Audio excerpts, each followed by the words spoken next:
বন্ধুরা, কেমন আছেন? আশা করি সবাই ভালো আছেন। আজকে আমরা তো দেখতে পাচ্ছেন 3টা টমেটো। আজকে আমি টমেটোর চাটনি বানাবো, এনি টমেটোর ভর্তা। ঠিক আছে, তো প্রথমত পানিতে ভালো করে ধুয়ে নিতে হবে। তো দেখুন, এখন টমেটো কাটবো। প্রতিটা টমেটো 2 পিস করতে হবে।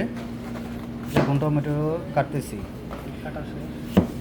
এখন টমেটোর কাটা শেষ। ফ্রাই প্যানে জ্বালাই দিলাম। এখন ফ্রাই প্যানে থোড়া সা তেল ডালতে হবে।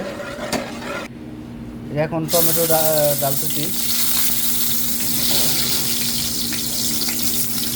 तू किधर जा रहा है? रोक रोक। এখন আমার টমেটো ভাজা শেষ। দেখুন বন্ধুরা, কি সুন্দর করে ছিলকা উঠে যাচ্ছে। দেখুন,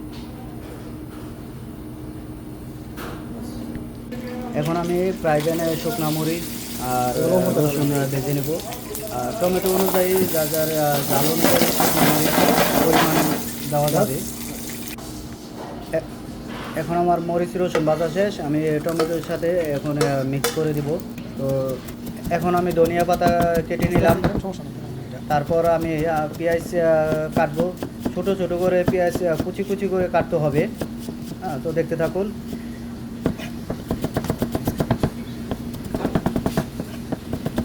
এখন আমার পেঁয়াজ কাটা প্রায় শেষ। আমি মিক্স করে নিব টমেটোর সাথে। এই দেখুন, তেজপাতা ধনিয়া পাতা ডালতেছি। এখন পেঁয়াজ ডাললাম।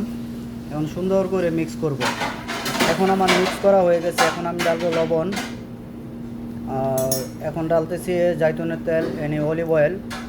তারপর আমি একটা লেবু ভালো করে চিপে লেবুটা দিব রস। দেখুন, আর এই টমেটোর চাটনিটা খেতে অনেক টেস্ট। অবশ্যই আপনারা চাইলে বাড়িতে ট্রাই করতে পারেন। এবং ভিডিওটা ভালো লাগলে সবাই লাইক কমেন্ট শেয়ার করতে বলবেন না। ও সেই স্বাদ টমেটো চাটনি।